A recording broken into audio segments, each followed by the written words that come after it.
माता की, भारत माता की। आज इस अवसर पर हम सबके मध्य मंच पर विराजमान भारतीय जनता पार्टी के अध्यक्ष डॉक्टर योगेश पाल गुप्ता जी, आपके क्षेत्र के लोकप्रिय नेता, पूर्व मंत्री और एमपी एग्रो के चेयरमैन आदरणीय ईदल सिंह कंसाना साहब, आपके पड़ोस के क्षेत्र के लोकप्रिय विधायक, आपके अपने परिवार के आदरणीय सूबेदार सिंह सिकरवार जी, हमारे बहुत ही वरिष्ठ और वयोवृद्ध कार्यकर्ता आदरणीय राजाराम सिकरवार जी, जनपद अध्यक्ष महोदय, हमारे पार्टी के बहुत वरिष्ठ नेता आदरणीय मुंशीलाल जी, आदरणीय उदयवीर सिंह सिकरवार जी, आदरणीय हरिश्चंद्र सिकरवार जी, आदरणीय केदार सिंह बाबू जी, सिद्धार्थ सिंह जी, बल्लो दंडोतिया जी और मंडल अध्यक्ष सोनू सिकरवार जी और इस अवसर पर उपस्थित सभी जनप्रतिनिधिगण और हमारे इस क्षेत्र के सभी बुजुर्गवार, नौजवान भाइयों बहनों और पत्रकार मित्रों, आज का दिन मुरैना के लिए भी और आपके इस क्षेत्र के लिए भी बहुत ही प्रसन्नता का दिवस है, क्योंकि आज मुरैना जिले के अंबा में एग्रीकल्चर कॉलेज खुलना शुरू हुआ है और आज ही उस क्षेत्र में अनेक पुल और सड़कों का भी शिलान्यास मैंने सुबह 11 बजे किया है। इसके बाद सूबेदार सिंह जी के इलाके में करोड़ों रुपए की लागत से पुल पुलिया अनेक संरचनाओं का शिलान्यास और लोकार्पण हुआ है। और जब सुमावली विधानसभा क्षेत्र में हम लोग बैठे हैं तो मुझे ध्यान है कि यहाँ ईदल सिंह, सूबेदार सिंह, ये तो बड़े नेता हैं ही,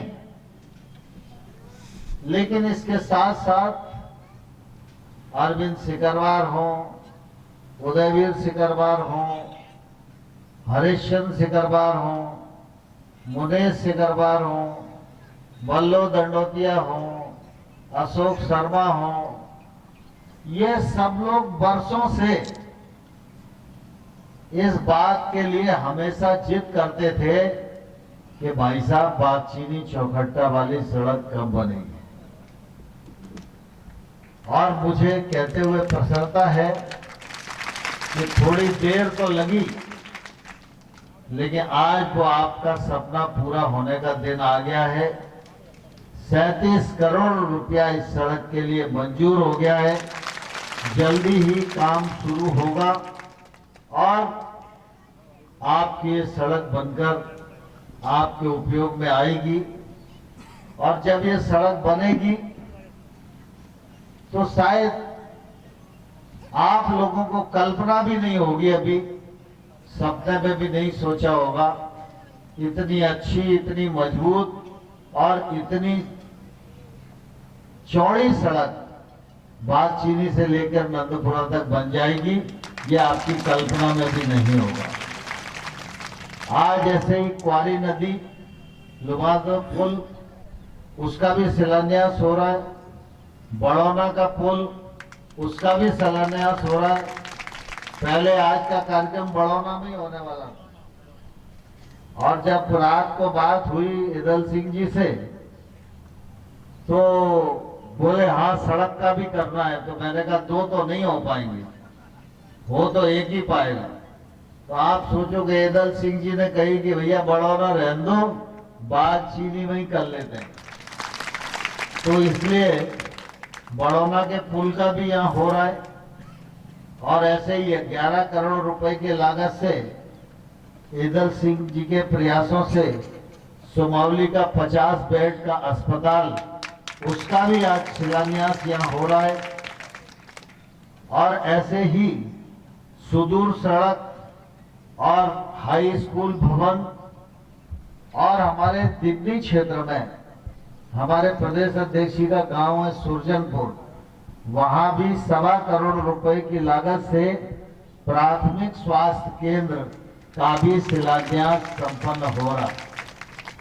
मैं इस अवसर पर इतनी सादी सौगातों के लिए आप सब लोगों को बहुत बहुत बधाई देता हूं, बहुत बहुत शुभकामनाएं देता हूं। मुझे प्रसन्नता है कि नरेंद्र मोदी जी और शिवराज सिंह जी ये दोनों सरकारों के प्रधान हैं, लेकिन ये दोनों नेता गांव, गरीब और किसान के लिए समर्पित हैं। ये दोनों नेता प्रदेश, देश के विकास के लिए समर्पित हैं और ये दोनों नेता अपने देश में, प्रदेश से पूरी तरह गरीबी समाप्त हो, किसी भी गरीब की आंख में दुख का आंसू न रहे, इस लक्ष्य को लेकर राजनीतिक क्षेत्र में काम कर रहे हैं। नरेंद्र मोदी जी देश के प्रधानमंत्री हैं। प्रधानमंत्रियों के नाम तो इससे पहले भी सुने होंगे आप लोगों ने, सुने कि नहीं सुने? लेकिन आप सब ने देखा होगा 9 साल पहले जो आवाज प्रधानमंत्री की थी वो एकदम बेदम थी और आज नरेंद्र मोदी जी की आवाज में जो दम है उससे सारी दुनिया में भारत का डंका बज रहा है।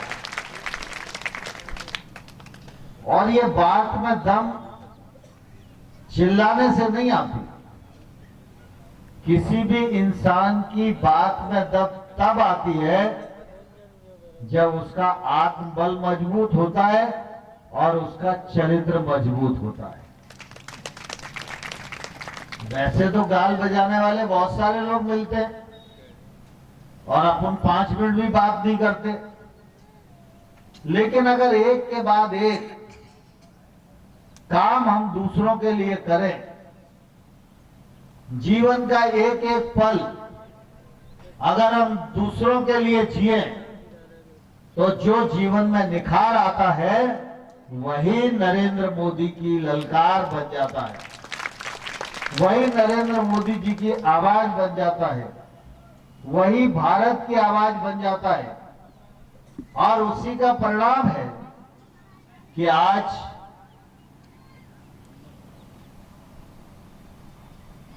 नरेंद्र मोदी जी अगर विदेश में जाते हैं तो हिंदुस्तान में तो चर्चा होती ही है, लेकिन दुनिया का हर देश टीवी खोलकर ठकठकी लगाए रहता है कि अब हिंदुस्तान का नेता आ रहा है, ये क्या बोलेगा जिससे दुनिया में हलचल होगी। ये हमारी ताकत का परिचय है। एक जमाना था जब हिंदुस्तान के मुख्यमंत्री को अमेरिका के लोग अमेरिका आने के लिए वीजा नहीं देना चाहते थे। आज वही अमेरिका लाल गलीचा बिछाकर भारत के प्रधानमंत्री का स्वागत करने के लिए खड़ा रहता। एक समय था जब आतंकवादी हमारे देश में घुसकर निर्दोष लोगों को मारकर चले जाते थे, और उस समय के प्रधानमंत्री से पूछो तो प्रधानमंत्री कहते थे देख रहे हैं और देखेंगे। लेकिन अभी आपने देखा उरी और पठानकोट में आतंकवादियों ने हरकत करने की कोशिश की, तो एक जवाब में 250 किलोमीटर भीतर घुसकर मारा और दूसरे जवाब में एयर स्ट्राइक के माध्यम से पाकिस्तान को तबाह करने का काम किया। यह भारत की बढ़ती हुई ताकत का परिचायक है। अभी कनाडा में चुनाव हो रहे हैं। कनाडा के चुनावों में खालिस्तान से जुड़े हुए कुछ लोगों की मदद है। वोट के लालच में कनाडा के प्रधानमंत्री ने कुछ बोल दिया, तो आपने देखा होगा उसने क्षुद्र स्वार्थ के लिए बोला, लेकिन पूरी दुनिया उस पर टूट पड़ी कि भारत के बारे में बोलने की आपकी हिम्मत कैसे पड़ी। तो भारत तेजी के साथ आगे बढ़ रहा है।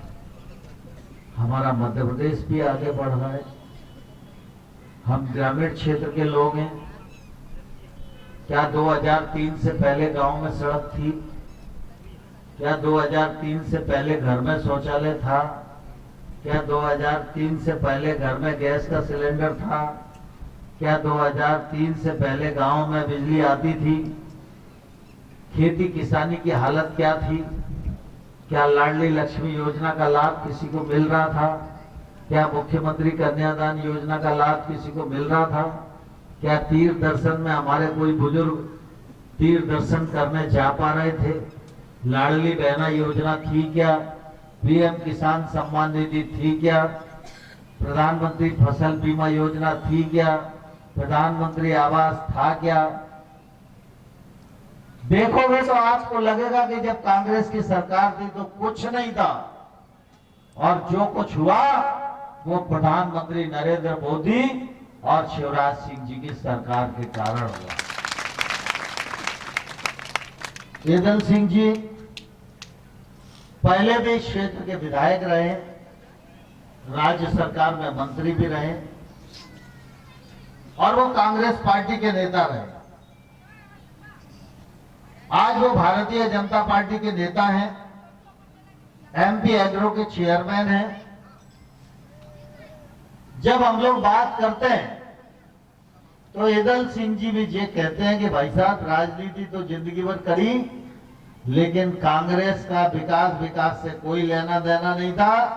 बस जीतो और मजे करो, इसके अलावा कांग्रेस में न कोई पूछता था न कुछ काम करना पड़ता था। आप बोले आपके यहाँ आ गए तो आपके यहाँ सवेरे बैठक है, संजा को बैठक है। अब ये सेवा का काम करो, वो सेवा का काम करो, क्या विकास हुआ क्या नहीं हुआ रोज पूछा बताई चल रही है। ये पार्टियों में फर्क है। ईदल सिंह जी आज भारतीय जनता पार्टी के नेता हैं और प्रदेश का सबसे बड़ा निगम एमपी एग्रो के अध्यक्ष हैं। पिछले बार भाजपा की सरकार बनाने के लिए उन्होंने इस्तीफा दिया था, लेकिन दोबारा चुनाव लड़ाया तो हम लोगों को थोड़ी सी चूक हो गई। अगर वो जीत जाते तो सरकार में मंत्री होते तो मेरा ज्यादा सहयोग करते, और अगर ज्यादा सहयोग होता तो सुमावली क्षेत्र का विकास जैसे सूबेदार करा पाए वैसे ही ईदल सिंह जी 1000-1500 करोड़ रुपए का इन 2-2.5 सालों में करा ले। लेकिन आपने फूल को उपेक्षित किया तो अपना ही नुकसान किया।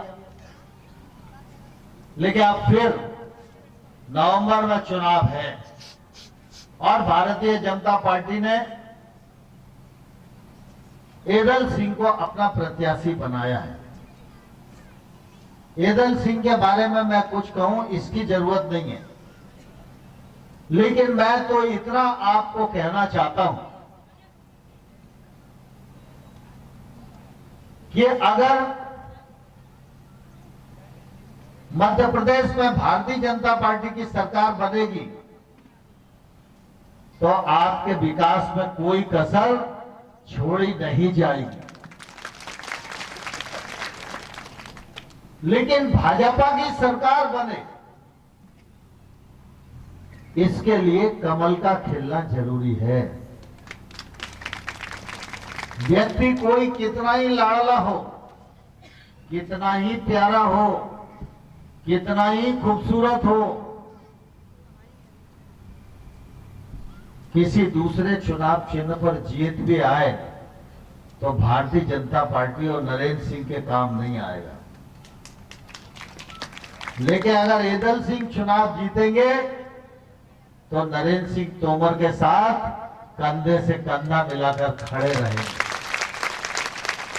और हम दोनों मिलकर आपके विकास में और आपकी अपेक्षाओं को पूरा करने में कोई भी कसर नहीं छोड़ेंगे। मैं इस अवसर पर आप सबको यही विश्वास दिलाना चाहता हूं। आज जो बड़ी सौगातें इस क्षेत्र के लोगों को मिली हैं, आप उनको सहर्ष स्वीकार करें, भारतीय जनता पार्टी को धन्यवाद दें और आने वाले कल में हर घर में कमल खिले, ऐसी मेरी प्रार्थना स्वीकार करें। बहुत बहुत धन्यवाद।